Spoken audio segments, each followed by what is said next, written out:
I am resident of Collinwood for YouTube, Joel Saints, joined by my buddy Mark Gillman. We're here to discuss how Michael Myers got out of prison and no, none, or sorry, the Smiths Grove Warren County Sanitarium, and no, none of us did it. Um, No, he did not. I blame a lot of other people. What do you think happened?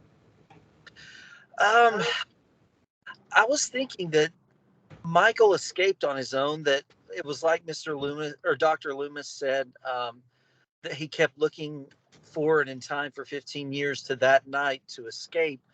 But at the same time, the more I thought about Halloween 6 and how when Dr. Wynn and the Cold of Thorn was wanting to use him to kill, I started thinking, I wonder if they staged this. So I'm kind of split on it now. So um, what do you think?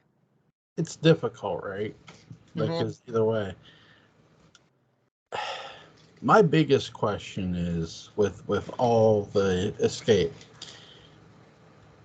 how much, not how much the Cult of Thorn had to do with it, because I don't think from the actual escape standpoint they can't, you wouldn't think they would want to have too much involvement with him actually escaping, because Right. he's evil enough to do it by himself. Let him do it by himself, Mm-hmm. and he probably did. Here's where, how I watched Halloween 2 today, and it's the only one I wanted to watch for one specific reason. Mm-hmm. There's a line, Dr. Rogers, you know, it took the governor to order Dr. Rogers to open the file. Yeah. So keep in mind, October 1978, we were aware of all these attacks that have happened. We're aware that Michael may or may, we know the audience knows Michael's still out there. Loomis knows, and they now know because they now learned that Ben Tramer went up faster than a piece of KFC chicken um, in a fire. But Poor Ben. yeah, for the luckiest and unluckiest guy in Haddonfield, right? Lori sure likes him. That's great. Yeah, about that. Uh, but you're going to get hit by a squad. You're going to get hit by a squad car. What's that? There's something wrong with you. I know. I know. I know. My wife's like, there's something wrong with me. I know. I know. But It's I, like, but you love me. right, right. I think that's the thing too. Like, you really have this. It took the governor. The governor says, open the file. Mm-hmm. Because what I take away from that is the governor didn't know what was in the file. Mm-hmm. And I, you know, we take it into account the Cold of Thorn, they just left it all be for the most part. Hey, if Michael's going to go kill his sister, let him go do it. They don't need to really get directly involved in this Mm-hmm. because it's going to have, who's going to stop him? Loomis? Maybe.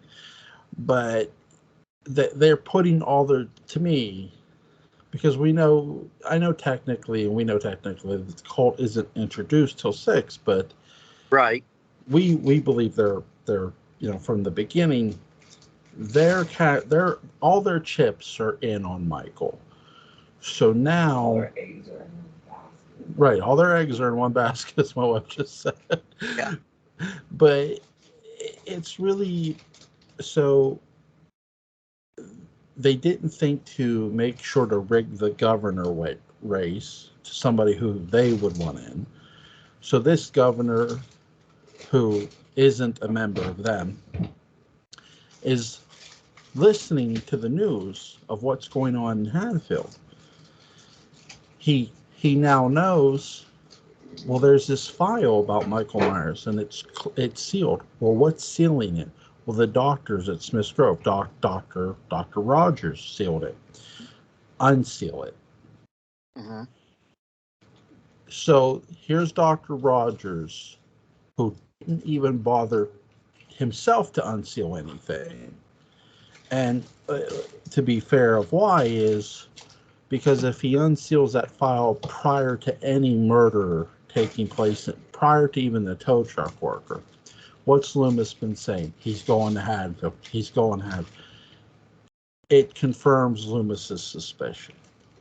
Right. That file, because what's that file say? Laurie Strode is Michael Myers' sister. So now Michael has it gives Loomis the proof of, okay, this is what he's been after. Maybe not directly, but for the most part. Yeah. So he's going there to kill, but he's also going there for another person. Like, the biggest difference is between 63 and 78 is Judith's dipshit boyfriend was smart enough to leave the house. Okay. He was smart enough to get away from the person who was going to be slaughtered. Laurie's friends, they didn't know what was coming. Neither did Judith's boyfriend. But he's like, I'm not getting laid. I'm leaving. But you know, it's funny. I told a Rodney Dangerfield joke today at Walmart. I said, my wife told me she was afraid of the dark. I turned on the light and then she saw me naked. Now she's afraid of the light.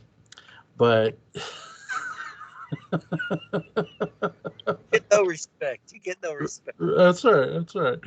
Rude. Oh god. My wife says. The sad part is he told it in front of me. What an ass, right? He's an asshole. I love you. Yeah. Okay. But that's how you're telling it. Okay. It's really interesting that because what I take away most is Dr. Rogers was a cult member, or at least maybe he was the Man in Black. We don't know prior to when, because I don't buy when was the original. Mm-hmm. Like, we know the cult dates back thousands of years, but I don't believe from the Haddonfield standpoint cult that Wynn may have been the original Man in Black. From their standpoint, it may have been Rogers, it may have been Hoffman, and then because things got messed up, because they didn't do certain things like rig the governor's race to make sure they had a political ally to cover their ass, right? Because they weren't expecting all the media coverage from the murders, perhaps. Probably. Because here's what happens too. What's interesting. What alerts the media? It's not Michael killing. It's the fact that Loomis fired the gun. And the people hear the gunshots. So when you hear gunshots instead of scream, because when you hear screams on Halloween, what do we all chalk? Oh, it's a Halloween prank. That you could chalk up. Mm-hmm. When you hear gunshots, it's a whole nother matter. It's like, well, wait, what's going on? There you go. But it's really interesting because even Laurie says to the kids, go down the street and tell whoever to call the police. I forget the neighbor's name she says. So now you have two kids who alert the police even. Mm-hmm. Then there's the media because of the gunshots, I would dare say. So now there's all this coverage going on in Haddonfield. Now the cult has to, they know this. They've seen that same media coverage. And yet here's Dr. Rogers doing this, twiddling his thumbs, not releasing any information, not opening that file and saying, yeah, here's what your problem is and here's who you need to protect. Mm-hmm. There's no effort made. So you sort of have to cast a shadow of suspicion toward Dr. Rogers as a cult member. Mm-hmm. Because people might say, well, it's to protect the family. Keep this. This is what's beautiful about Halloween too. Mm-hmm. When they're trying to get a hold of Laurie's parents, who was at the same party as our pal Dr. Mixter, They they can't get a hold of them.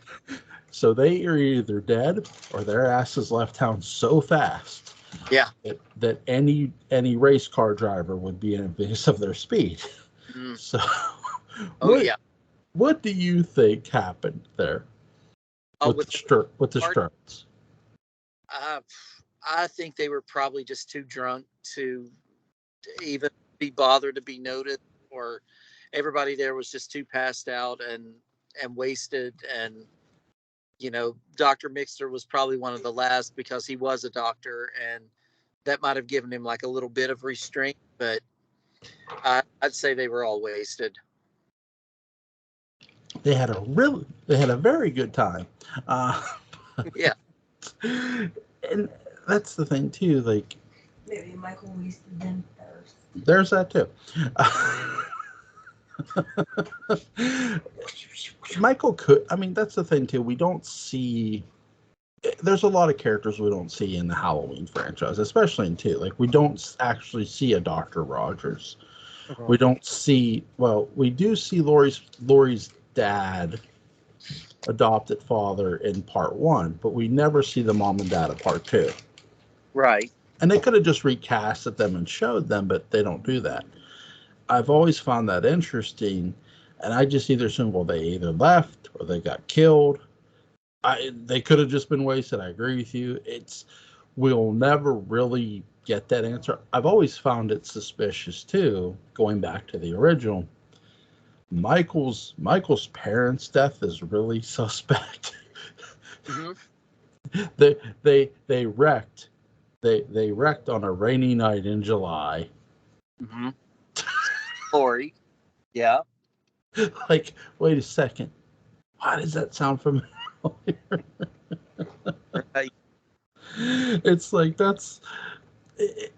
now, would that matter now? No. But to me, it's like, was Lori this expendable, or was this just John Carpenter gets into fate? Was this just literally all this girl's fate? Like literally, whether you go off the original 1 through 8, whether you're going off the new timeline now, was all this just, or this town's fate to deal with this killer? That's now when we get into the cult. My question to you is how far in the we'll go the first 2 first. Do you think the cult were prepared to just, we'll say, cover their ass? Well, I think that they were pretty good. I mean, to have survived that many thousands of years, they had to be very good at hiding in plain sight. Yeah. And Six better than I do. So, I mean, the point of them, trying to control Michael was to have him kill his, a member of his family, like Right. as a sacrifice to Thorn, correct? Yeah, that's their goal. I think that's my thing of this is, by the time 6 happens, Mm-hmm. I believe there were, prior to 6, I'll say, I think there was a lot more cult members. Mm-hmm. Oh yeah. Now, by the time we see 6, there's the cult's looking a little slim. We've got maybe a couple doctors, mm-hmm. and then it's like this one secretary lady, and it's like, where's all the other members at? Did they go missing or something? And it's like, yeah, they went missing. Michael took care of them. Mm-hmm. I don't think the cult ever had control over Michael, because if you had control over the most brutal serial killer ever, you wouldn't need to be recruiting Danny Strode. Right. And I don't even think Steven was a sacrifice. I think Steven was a potential recruit. Mm-hmm. Because why would you, unless they were going to try to have Danny kill Steven, which maybe, I don't, that's the one thing I've always found suspicious too, because they do, unless it was going to be, unless Kara was going to be his sacrifice. That I could have seen too, because remember, Kara gets kidnapped too, Mm-hmm. which is interesting. I really, that's what makes 6 so good and perplexed, because there's a lot going on, and you sort of have to wonder, is and this is one thing I've heard people say, well, is Michael the hero in 6? No, he's not. He's No. never the hero. Michael Michael is what he's always been, pure evil. But I think what you have going on here is a lot of characters who have evil in them, or are bad, but they're not as bad as the Shape. Right. Like there's other movies like this. I'll give, you and I have talked about a Nightmare on Elm Street. Mm-hmm. Okay, the kid who in Nightmare on Elm Street Part 2, I know you and I don't like it. Mm-hmm. The kid Jesse, is he a bad kid? No. No. He's a troubled kid, Mm-hmm. but he's not a bad person. Right. Once Freddy corrupts him, then he is. There's no. This is what infuriates me most about the film. It's like, I don't mind someone being turned heel, Mm-hmm. but once you go all the way with it, I don't care who you. The gym teacher to me never did anything so repulsively bad to be murdered, right? Right. The friend who he fought with in school, I mean, so what? It was like a brief scuffle that they, Yeah. you know, again, you're killing characters who aren't necessarily bad. Mm-hmm. So once you do that, once you turn a character full tilt heel, like Jesse, because he's now Freddy, Mm-hmm. I don't I don't care if the Virgin Mary came down from heaven. Um, there's no turning the character back. Mm-hmm. I've talked about, why is Once Upon a Time in the West my favorite Western? Mm-hmm. They make no effort. Fonda plays the heel. They make no effort to make Fonda a good guy. Mm-hmm. None. And they shouldn't, because Fonda is a cold-blooded murderer. And everything comes across as that. So once Jesse is a cold-blooded murderer, and that's my thing too. It's like the Cult of Thorn are bad people, all of them. They're not Jesse. They're not where Jesse starts out as a good person, maybe a troubled kid, but a decent person. Mm-hmm. None of these people of the Cult of Thorn are decent. Right. But their issue is, they can be, I don't care how evil they even attempt to become, they're not going to become as evil as the person that's coming after them. Exactly. There's lots of layers of evil. I've talked about this with another one too, which is Unforgiven, Mm-hmm. with Clint Eastwood, where Clint Eastwood's walking up to the saloon there, where Morgan Freeman's they're using Morgan Freeman's dead body, the character he's playing, as a sign. And so Eastwood's walking in with the shotgun, and he says, "Who's the fellow that owns this shithole?" And he finally, this guy comes forward. I bought it from Greeley, and he tells the guy, "You better clear out of there," and he does, and then he shoots an unarmed man. And what everybody in that room is realizing is, yes, all those people in that room, none of them are good, Mm-hmm. but they're not. They may be bad, but they're not as bad as the person who just walked in, Mm-hmm. and they never will be. You can have, it's sort of like, because there's all sorts of rumors about copycat killers in the new one. Mm-hmm. I don't care how bad you attempt to become. There's no there's no there's no one more badder than the original. Mm-hmm. Like, that's the thing. Like, 6 is good. Mm-hmm. but you could make as many attempts as you want as trying to control evil. What have we learned? There's no controlling it. Right. Many have tried. Halloween 6 is not the first movie that attempts to control an evil, whatever you want to call Michael, an entity, a character at this point. Right. The cults, and cults do foolish things. Hmm. It's what makes them cults. They're extremists, really. So they'll go to any length, even if it means them being killed. Hmm. Now, some don't go all the way with that. Some sort of see what's going on and they'll step out of it and walk away Hmm. or sneak away. So, my question to you is, when do you think the Cult of Thorn knew we fucked up? Okay. All right. To me, all right. And I'll answer that question with this. All right. I've been building a timeline in my head for each answer, like based on what we were talking about tonight. Right. Let's say that they staged um, Michael's escape. Right. All right. So they want, they only know that Laurie Strode is Michael's sister. Right. Only they know the government and the file is sealed. No one else knows about it. So they turn Michael loose on um, Halloween night to murder his sister.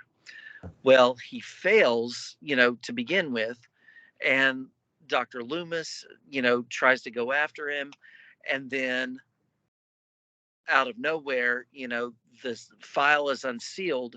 And so that's evidence that, Michael is after his family members, and that could potentially expose them. So that's a problem. So, um, once they see that, or I guess they think that Loomis has killed Michael, because, from what we saw before any of the sequels were made, Michael, we thought, was dead in Halloween 2. He was laying on the floor, uh, on Or, fire. yeah, exactly. Went out Ben Tramer style. So, um, for all we knew then, Michael was dead. So they may have thought, well, the problem now is, Michael is dead, but his sister is still alive. But in between 2 and 4, Lori dies in a car crash. So it's like the heat is off. The evidence that could point to them and expose them is now gone. Lori's gone. So now what are they going to do? Right. And And I think I Michael, I guess, comes wandering in sometime after Lori dies, and they have him back. And so they're trying to, you know, find a way to unleash him again once they find out that Jamie Lloyd is still alive. But that's just my way of trying to connect the dots. I think there's we don't see this, Hmm. but here's what I think happened after the explosion, the hospital explosion. As the ambulance pulls away, part of the building collapses because they talk about how they had to dig through the rubble. They had to. Yeah. I think that's what sort of happens. Now, not to the degree of what most buildings collapse. I think maybe a floor or two. Right. Michael Bay explosion. Right, right. Right. This is right. This was. I like that. I like that. Right. They didn't go full on Michael Bay. Um, though if they did, that'd have been interesting. Yeah. I mean, because there are already how many dead bodies in the hospital, right? Oh, So, yeah. so I think that's what happens that we don't get to see. So because we hear in H2O, well, she said, I didn't actually see his body. She technically does. She's seen him walk out. But I think what Laurie Strode's trying to say is, without saying it, is the hospital collapsed a bit Hmm. in H2O. Again, because there's no Dr. Loomis in H2O, and I know H2O is a time jump, and I've gotten into the whole deduction board. on the wall that Michael was actually just out there killing in other states. Mhm. But with the cult, you're right. I think they did get off the hook a lot with, because keep in mind, I know part two. We know part two doesn't get made till the 80s, Mhm. but part two does take place from a story sense in the same night as the original. Right. So not that's all 1978. Mhm. Lori, to me, probably got pregnant, I dare say 1979, maybe 1980. Yeah. So she gets pregnant. As she gets pregnant, she begins hallucinating Michael. She sees Michael everywhere, even though he's dead. Loomis can't. Loomis can't help her yet. He's still recovering. Mhm. She does find out that Loomis is alive. They haven't. They quite haven't found Michael. They only found Loomis by luck. And so they're digging, and finally, after about, we'll say 1980, 81, she gives birth. Loomis helped, not Loomis, Merrington Winnington helps her fake her death. I think that's the thing. Winnington helped her fake her death, not Loomis, because Yeah. it couldn't have been Loomis. Mhm. No matter from a reality standpoint, as much as I love the late great Donald Pleasance, and you do too, Mhm. we have to be somewhat realistic to his character because he was a flesh and blood person and he Mhm. wouldn't have been recovered from all that yet. Right. So Merrington Winnington helped Lori fake her death and Mhm. knew how to do it too. Probably because she had done it before for somebody. We have to give Merrington Winnington some credit Mhm. because I do believe that she's a smarter nurse than what some people give her credit for. And And also the fact that she was close to some people in the government, in the state government. Government is usually the ones that, like, I guess if someone's in witness protection program, it's a government thing. And and two, she was under orders from the governor. She came with a state marshal. yeah, Yeah, she had some connections. yeah, that's a great point too. And so once Loomis, so when Loomis tells Jamie Lloyd, who is the daughter of Laurie Strode, and Mhm. I do think that this is sort of where Wynn somewhat comes in. Mhm. I think Wynn knew the doctor who delivered Jamie's twins, John and Jamie, Mhm. and they told her, well, Jamie died during birth, which is, look, and I know childbirth is very dangerous to the woman Oh yeah. and the baby. Mhm. It, not as much as it used to be, Mhm. but still dangerous. Oh And yeah. and during the 80s is sort of the time I'm talking about. It was very dangerous. Mhm. So it's not hard to sell that to somebody. They could have just brought in a dead baby and showed her it was a girl. Mhm. Why not? I could see them doing that. And so it began. The big. Now, did Merrington Winnington know all of that? Probably not. Mhm. Maybe because, again, we don't see Merrington Winnington in 4, 5, and 6. Mhm. We don't see her again until part 7. So we have to believe once Merrington helps Lori go into hiding, she's out Mhm. for at least a long time.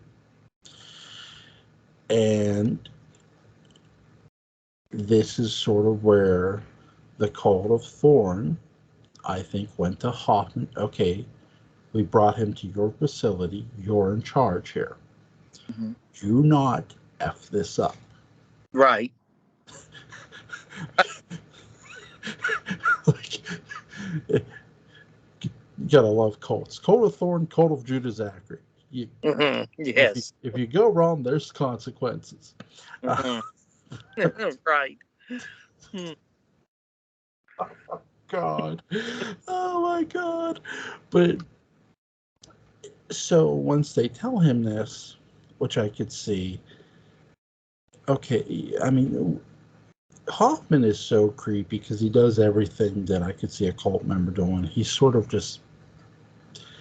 But my biggest issue with him is, as a cult member, where he almost gets away with it, Mhm. is I think he told the cops, "Oh, you know what? Don't worry about finding his body. He's probably dead."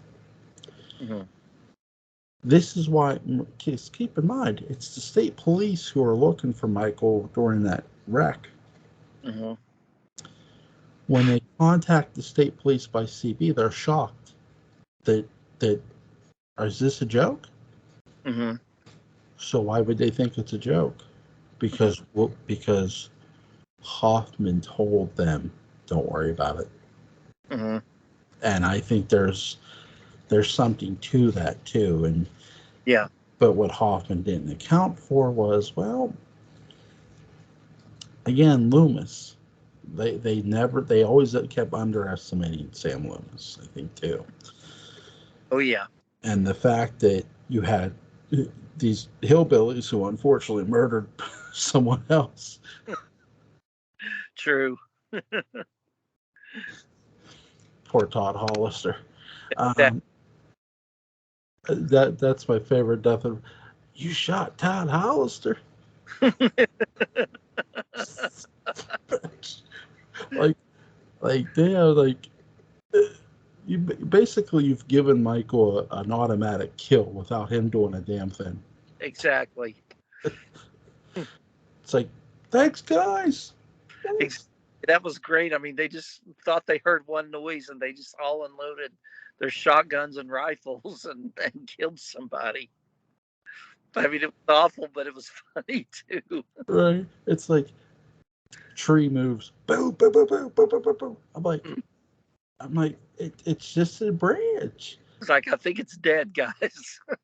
But it's like, then it's like, then it's like, oh shit, it's Earl, it's Ted Hollister. I'm like, Yeah. oh shit. It's like, we won't tell anybody about this. All right, let's just We'll we'll just like, throw his body to the side or some yeah. shit. Oh my God. But I think that's the thing too. The Cult of Thorn took risks because they didn't account for Loomis too. They underestimated him. Finally, right after 4, they put Wynn in charge. Someone who isn't going to underestimate Sam. Now, him recruit. Am I shocked that he recruits Sam? No, because who understands Michael and evil better than Loomis? True. I mean, Loomis figures, if you can't beat him, get him to join you. Hmm. And when figures, we can't beat Loomis, get him to join us. Yep. Why not? You know. Hmm. Now, what my biggest question is, what happened to that manuscript that Loomis was writing about his patients, and that would include Michael. So, what do you think became of that in 6? I would say that they probably took it. Yeah.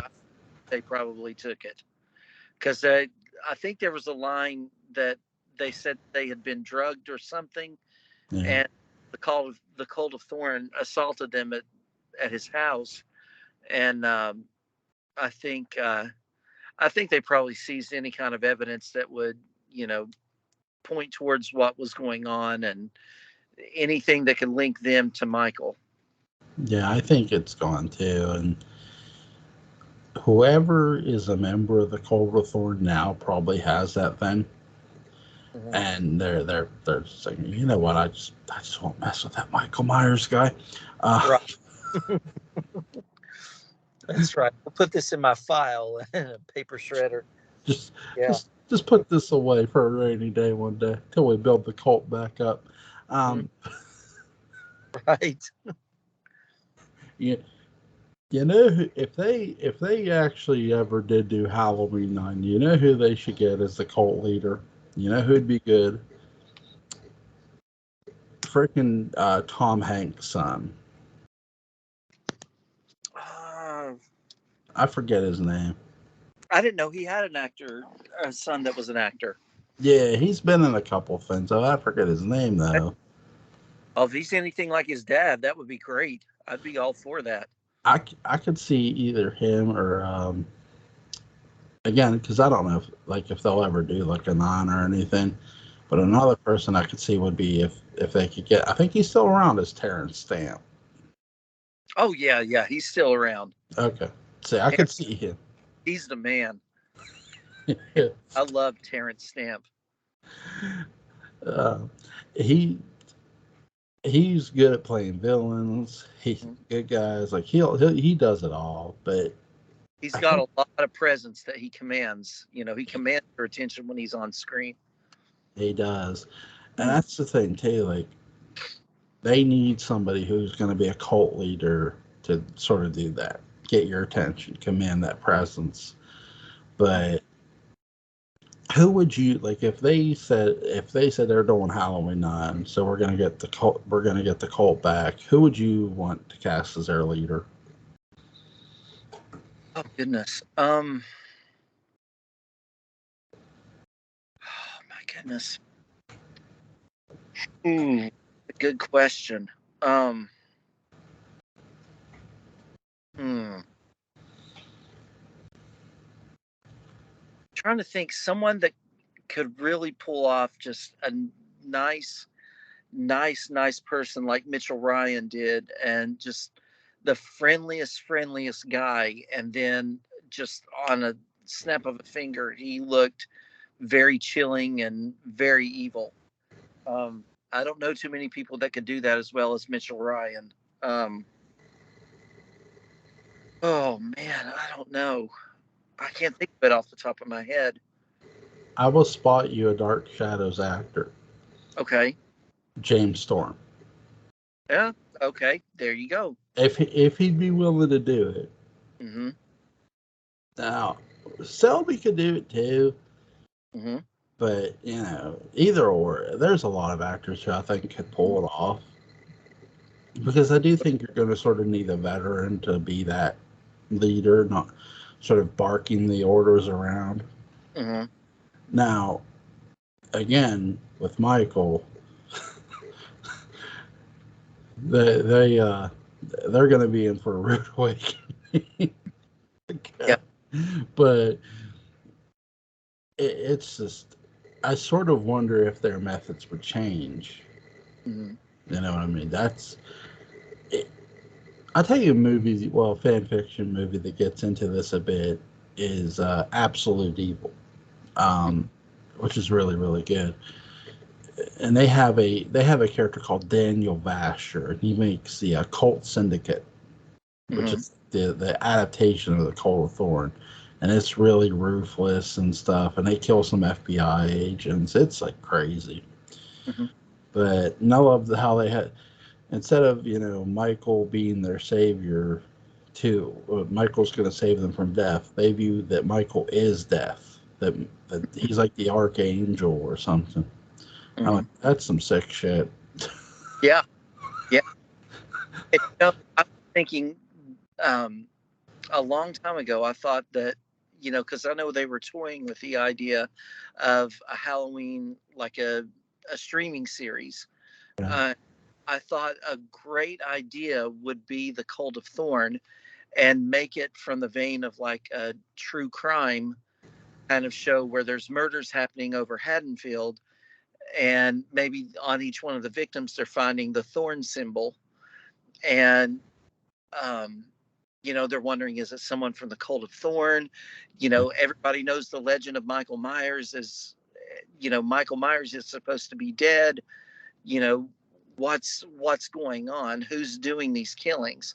And I thought, to keep a series going like that, you build up tension, and I think that would be a good angle to go for a Halloween streaming series. Yeah, I definitely hope they do Halloween as a series, like as a TV series, Hmm. because there's a lot of material Hmm. to use, and that's a great idea. I think too, if they're gonna do this, and Justin Beam has said this too, it can't. It's sort of something you're saying. It can't just be a slasher. There Hmm. has to be a lot of deep characters and deep, Hmm. subplotting. And I Hmm. think the more you have, the better off it'll be. I agree. I Like, agree. I like you, think a true crime angle at it would be good to handle it instead of it just being a slasher series. You've got more of the true crime element to it. that's As sort of how, like the one I'm gonna do starts out a bit where there's this woman and her friends. They get killed on her bachelorette party, hmm. and instead of calling the cops, she calls her fiance, and he picks like, "Hey, I thought you were. You gotta listen. I'm gonna die. I mean, what's going on?" And all of a sudden, he hears her just scream, and then he silence. So he Hmm. doesn't know what's like. She doesn't even get anything out. Hmm. He's like, "Hello, hello." Then he hears someone breathing, and then it Hmm. goes. Then it just click. And Hmm. he doesn't know what to make of it. Like, Right. what was that? Like, is that a prank? Was she fucking with me? Like, no, Hmm. she wouldn't do that. So he's sort of wondering. And here, he's the son of a mayor, of another town. She went to Vegas for her bachelorette party, and he tells his dad, like, "Hey, I think something might have happened to Jasmine, but I'm not sure." Hmm. And he goes, "Well, what do you think happened?" "I don't know." And he's like, "Well, okay, we'll look into it." And so they're looking into they call the, the Nevada Police Department. The Hmm. Nevada Police Department go out, and they begin to find her bridesmaids, their throats slit, stabbed, and then they find her like stabbed like Oh wow. a bunch of times in the Hmm. middle of the desert. And there's crows on her and shit. And they call him back and tell him, and he goes, he's in disbelief, he's crying, and the only evidence of Michael is on their phone, because the woman Jasmine, she said, "I think someone's been following us," so she hit video record. Hmm. So when they look at it, they're like, "No, can't be." Like, they're in disbelief. Hmm. So, and this sort of starts a lot of other things too that goes on, but Love it it. start, it starts off with a murder, but it builds and builds and builds and builds. But I think you're right. It can't. You can have murder, Hmm. but not all the time. You have Hmm. to have character building, because once you kill like a certain set of characters, well, there's other characters and Hmm. others and others and others. And if you have a Cult of Thorn, which you should, Hmm. they have to have a power play somewhere. Hmm. So make them, since the FBI had an involvement somehow, have where the FBI they're losing the case to the. It's ordered that the U.S. Marshals take over the investigation because the FBI gave it up. Well, secretly, the FBI, members of the FBI are cult members. Hmm. And you're slowly being introduced. None of them are the Man in Black. Hmm. What you find out is the Man in Black is a member of the Senate. Hmm. So you'd have that. Not because if you do president, it's too much. Yeah. No matter what. Like, if you go too high, it's going to be laughable. Hmm. Where if you go to a certain point, it's like, okay, I could see that. Hmm. And I think that's the thing too. Like, if they ever do a series, they really need to plan out what it is they're wanting to do. Because a series, I think that's unfortunately with Scream, Wes Craven passed away. Hmm. So my suggestion to them is whoever they bring on as a writer, make sure you have a bunch of writers that are following the same path line, Hmm. because you don't want to lose traction if you have it. Right. Like whoever you get to bring in and they're following a certain path line of story, Hmm. make sure the writers are following that same one. Or else you end up with another Nightmare on Elm Street too. Right. Or you right. And I think that's the thing too. Yeah. It's you want to tell a good story. Hmm. You know this. You're a writer. You told a hell of a story with the Phoenix story. Thank Well, I loved it, but it's really that's the thing. These whoever if they hire somebody, they need to understand. Okay, if they because it's their decision what they want to do with it. This franchise after this trilogy, if they decide an honest to God series, if they're willing to partake on that journey, they know what they're in for. you. They know they're in for a long haul, Mhm. but you need to make sure that you can't just have one writer doing it. Right. Because if you have one writer doing all of it, all the big shit, and no one else is following that path line, you're in trouble. Yeah. Like, okay, this like have this, and this. Yes, have had the one thing I would definitely have is as as the marshals are investigating, they are interviewing certain people. Like they interview Paul. We haven't heard from Paul since one. Hmm. They do interview Paul, who's now an elderly man, and Hmm. so I wasn't actually at the murders. I didn't see anything. I Hmm. didn't see anybody following my girlfriend, or Hmm. I didn't walk home with her. But then, as you hear from other classmates, there's going to be this girl who was sitting in the same row as Laurie Strode. And he said, well, when she was called upon, she was sort of spaced out. She was staring at out the window. Does she ever do that? No, no. Hmm. It's like she was staring at something, or somebody was staring at her. And I guess that was Myers. They're assuming. You know, and that's the thing too. That's something that they could do. Again, if they want to. Hmm. You know, I think they honestly need to think about where they want to take this franchise, because there's a lot of dialogue, room and dialogue and characters you could explore that just Hmm. haven't been explored. You could explore this whole cult phenomenon and have them involved in this story that you and I are just talking about, Hmm. because the cult is a big thing. Yeah. It didn't just go away after six. Like there's other members out there who are sort of clinging on to what they knew, Hmm. and some of them were loyal to the extreme. Hmm. I mean, look at Judas Zachary's cult. There's other characters out there that are in his cult that we don't know that are out there. Hmm. There's Right.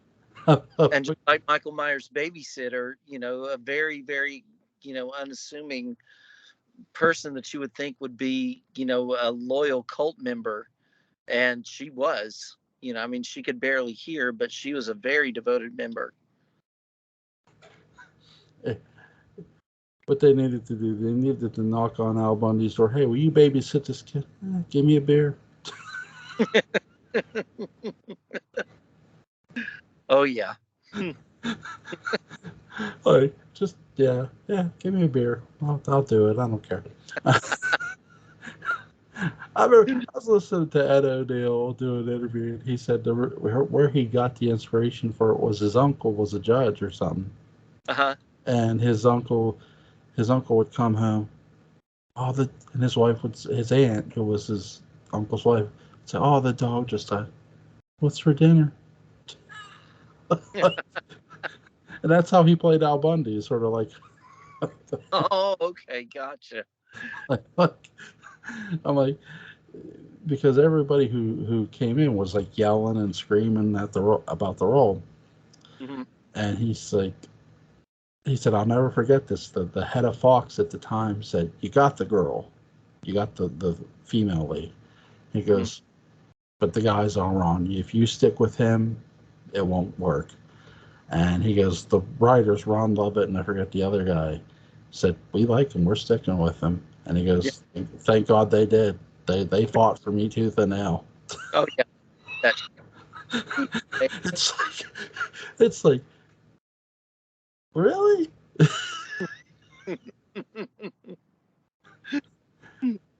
That's like, to hear that, like, is crazy. But what's your favorite thing about the cult? um I think just the potential of them. I mean, the just such a dark nature about them, but just potential that they have where they've survived for thousands of years, and um, just how secretive and underground that they've been, um, and it's just a lot of mystery of unknown and everything. I think I'm sort of wondering if that's who owns the Tower Farm too. Like how many we see all these. I do think there's acres of land that just sit there and you see them be used, but they're being used by cult members that are sort of working everyday jobs like we've talked about. Hmm. And hey, your video went off. What happened, man? Oh, hang on just a second. Let me see. Um, Hold on. Hey, Okay, there I am. There yeah. I'm. Sorry. Sorry, I just thought something happened. Yeah. Like what happened? But I think that's the thing. Like we've talked about, there are cult members who have normal jobs, and they're just normal people, so they live normal lives, so they own land and shit. And once they don't make themselves known to the public. These aren't people who are going out there saying, "No, I'm a cult member." No, they're not. And when that really happened in sit when it didn't they weren't necessarily saying going out in public and saying we're cult members. Now you might say they made themselves a little more public, and they did, so people were aware they're around. Now it's going to be okay. We can't make that mistake again Mhm. because it almost costs us everything. And whoever the new man in black is, they've told them that. Mhm. And that's another scary part of it too. It's like these are the types of people who learn from their mistakes. Mhm. Well, like they may not deal with Michael Myers directly right now, Mhm. and they may not know how to deal with him themselves, and they may never figure it out, Mhm. because rest assured, Michael Myers isn't going to stop killing no one. No. He's just going to keep. He literally is the Energizer Bunny. Ain't shit on Michael. Okay, Right, with a machete instead of a drum. Yep. that's it. That's it. Oh, I just thought of someone who I would think that I would like to be the cult leader. Who's that? Brandon Routh, that was Superman and Superman Returns. Nice. Mm-hmm. He Yep. he was in a sci-fi movie with monsters. I forget what it was. Mm-hmm. He did good at it. Like it I was, pull off that dual nature pretty well. yeah. He could. He actually did an evil Superman in the verse. I think I'm pretty Mm-hmm. sure he did. Yeah, but he could. You're right. I agree with Brandon Ralph would be good. Yeah. Another one too. Now I don't want to name too many big actors, because if you name too many big ones, they'll be like, "Nah, that ain't happening." So I'm trying to think of someone not as known, Mm-hmm. but if they did a female, like a woman, Mm-hmm. like to me the perfect person for like a woman to me, if they could get her, would be like um oh God, what's her name? I'm gonna like kick myself.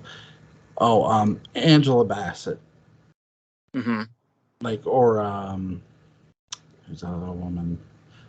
Oh, Michelle Woe. I'm probably mispronouncing her name. I think I know who you're talking about. The woman who played Lady Deathstrike in X-Men 2. Yeah. Yeah, her. Mm-hmm. She could be your cult member. Cult Mm-hmm. for sure. God. Beautiful, beautiful woman. And Yeah. and like can play a deadly character too. Mm-hmm. Doesn't Oh, absolutely. doesn't hurt. But I think that's the thing too. I really would like them to continue like this storyline where they're like gonna tie it all together, which would be nice if they do a series, and that would be really cool. But again, don't just have one writer, have a bunch of writers following the same outline. Okay, this is an outline we need to follow, and Mm-hmm. do that. And I think that's the thing too.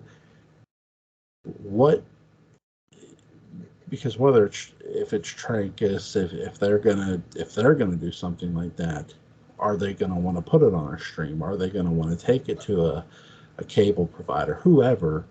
Mm-hmm. Just be sure this is the decision the route you want to go down, Mm-hmm. and have faith with it. Mm-hmm. You know, I'm sure they would, but I don't know. Again, it's you and I love Halloween, so I'd watch it no matter what. Oh, same. Same. It's like, look, I don't care how many, like, if there are copycats of Michael in this new one, do I feel sorry for them? Yes, because they're going to run into the real one. Yeah. Okay. Okay. Eventually they are. Exactly. Like, uh, didn't you see what happened to Sartain? Okay. Very. Oh, he gruesome death. Very gruesome, but satisfying. You know what I thought was going to happen when Michael killed him? I thought Michael was going to take his head and beat it off the car, like wrestling style, and just Mm-hmm. but no, he just steps on his ass. Yeah. Yeah. Oh, and that was disgusting too. It was satisfying.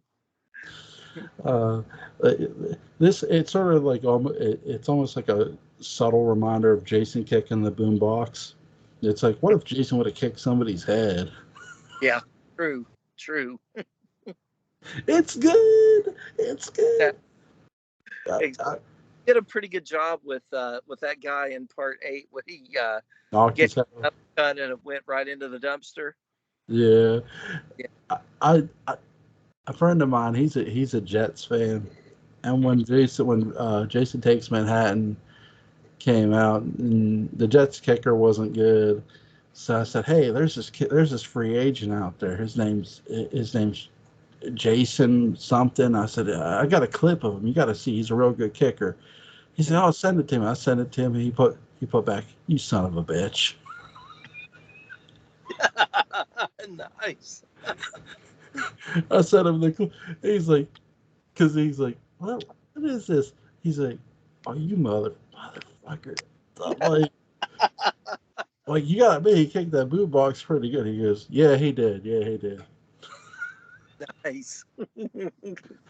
I'm like, listen, I'd recruit Jason Voorhees to be my field goal kicker. Who's gonna go after Jason to kick a football? No one.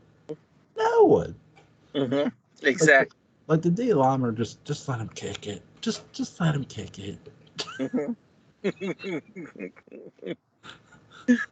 It's like if you're I used to like do this in Madden, make like Jason a fictional character, like a Mm-hmm. fictional player on a team. Like, could you imagine Jason being on a football team and him holding the machete and like players be looking at him like, "Somebody." Yeah, exactly. Yeah, but I don't think they could let him play because everybody get killed after the first quarter. Right. There'd be nobody left. Oh my god. Yeah. See, like they should have did that for like when they were making Mutant League Football, and I think they remade it now. Mm-hmm. They should have contacted all the horror franchises and said, "Hey, can we have a team Jason, a team Michael," and did that shit. But no, they did skeletons and all that other stuff. Mm-hmm. It's like I get that concept, but it's like you do realize there are horror franchises out there that this would just be fun to do with. Um, Yes.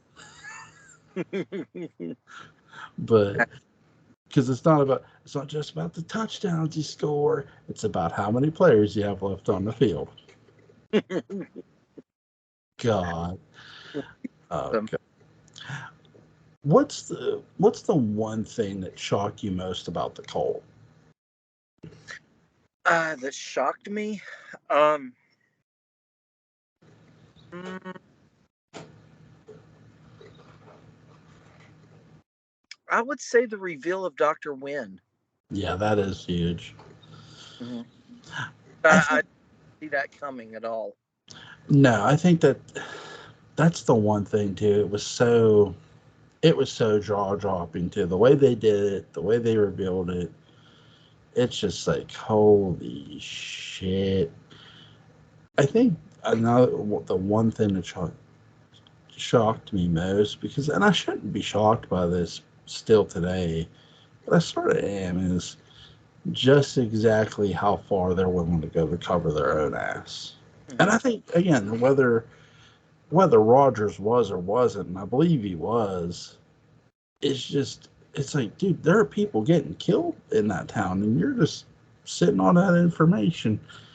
Is shocking to me. Yeah.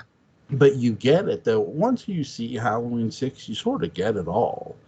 Because it's like, okay, this cult did this here. They covered shit up.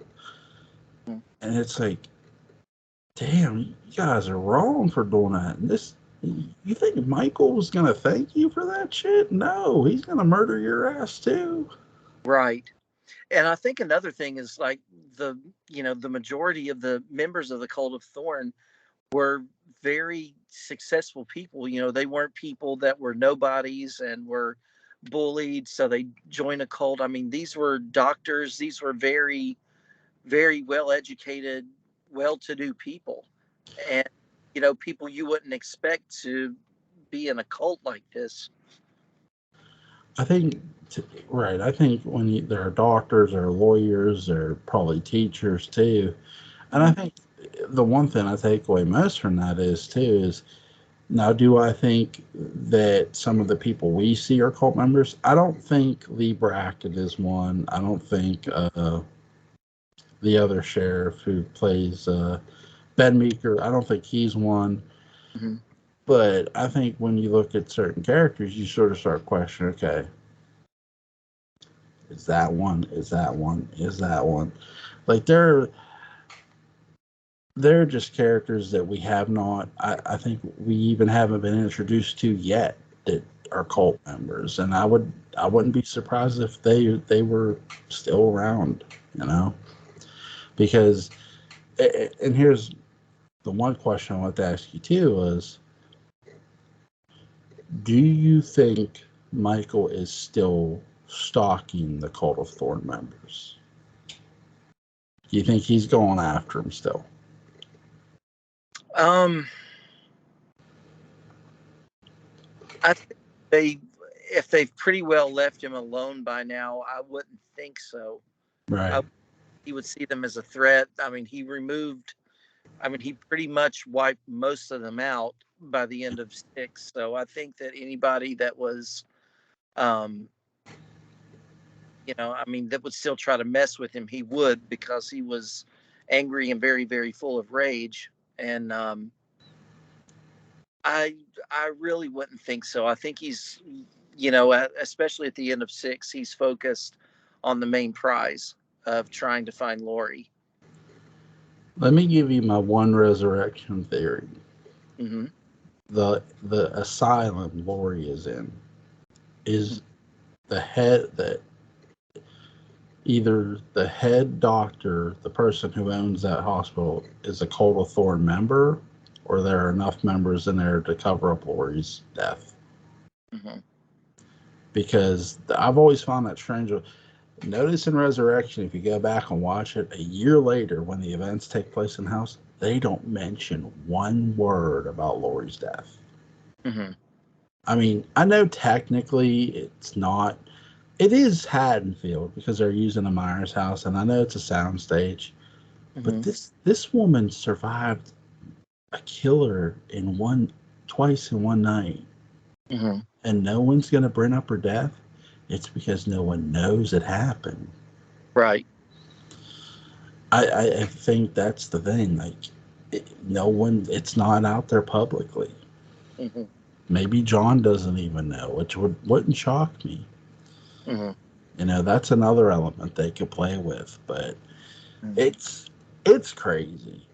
Hmm. Is there something you want to add? Um, I can't think of anything, but I just, what we were talking about, the potential, it's just really hard to think about how far the reach that this cult has. So that's something that I'm hoping that in future Halloween projects, whatever they may be, a series or future films, I hope that it doesn't get left on the cutting room floor and that they are willing to explore the cult a little bit more. I Very fast. hope, yeah, I hope so too. I think that's a very interesting element too. Again, a lot of people's interpretations differ. Some people say, well, the cult was controlling him, and I get why people feel that way. I don't. Personally, it's like, if they were controlling him, he would have killed him. Hmm. Like, Right. I mean, but I'd like to see one of the cult, though. Like, if they ever pick this back up, one of the cult members make it out of the hospital, drive real far away into the next state, run out of gas, and just start hyperventilating. Like, damn. Like, they didn't stop. They ran out of gas. They kept going. Hmm. That would be awesome. Like, damn, dude. Damn. Oh my god, man. Man, this was fun. Yes, it was. Yes, it was. And I'm hoping, I don't know if they're going to release. I figure they'll probably release one more Halloween Ends trailer, but Yeah. maybe we can get together and talk about that whenever it happens. We should, because now I've stayed away from the teaser even, but I think after the other one comes out, we'll get together and discuss both. But I'll say this. Here's a question for you before we go. Hmm. When Michael, because I tried to remember this one most. Hmm. Now, when Michael murdered Judith, do Hmm. you think they arrested her boyfriend first? Oh, in 1963? Um, Yes. Probably not. I would think that, he was long gone, and um, I just I don't know. It's I would say they probably would have questioned him, but Right.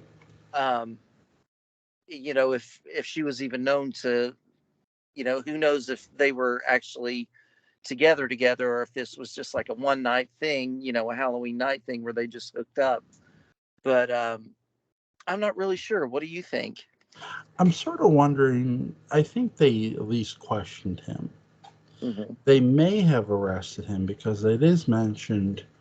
You do hear mentions when people tell the story of Judith's death. You hear the boyfriend be mentioned. Now, it's not mentioned whether he was arrested or not, but he is mentioned, and it's like, well, if no one bothered to talk to him or even question him, then why is he mentioned? He's mentioned because you're right. He was at least questioned. Hmm. Now, did they arrest him? I could see it because I mean, are you really going to suspect a kid? Hmm. Who knows? But once they did the DNA, could they have? Sure, they're going to clear him. Now, I would say this: that guy, that guy who walked out that house tonight, he is the luckiest son of a bitch in the Halloween franchise. True. He, he could have got stabbed in the back. Michael could have walked after him. Hmm. Nope. Nope. Yep, he is. He barely made it out in time. Right. Just do not date a Myers or Strode woman. No. And it kind of made me wonder why Michael left him alone, but He was laser focused on getting Judith. I think that's the thing too. Like he could have killed him, Mm-hmm. but he just lets. I'm not worried about that guy. Nah, nah. In the Rob Zombie film, he killed him and her, but He never leaves though either. Too. Mm-hmm. That's what I found. That's what I found interesting. Like the boyfriend doesn't leave; he just hangs around. And it's like, dude, dude, Right.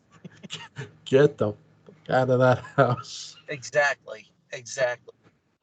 But when Michael took a baseball bat to him, I'm like, ooh, Yeah. like, Jesus. The Pirates need you, Michael.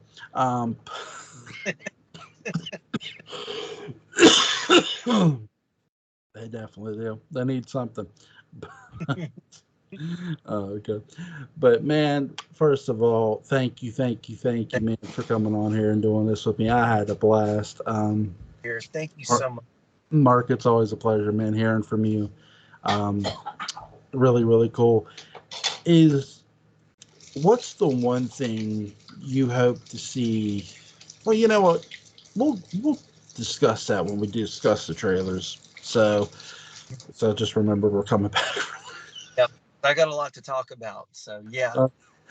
But as soon as they release the theatrical, hit me up, and we'll schedule a date for sure. But for my buddy Mark Gillman, I'm Joel Sains, resident of Colwood. Mark, man, thank you so much. Thank you so much. Have a good night. You too. Bye. All right. Bye-bye.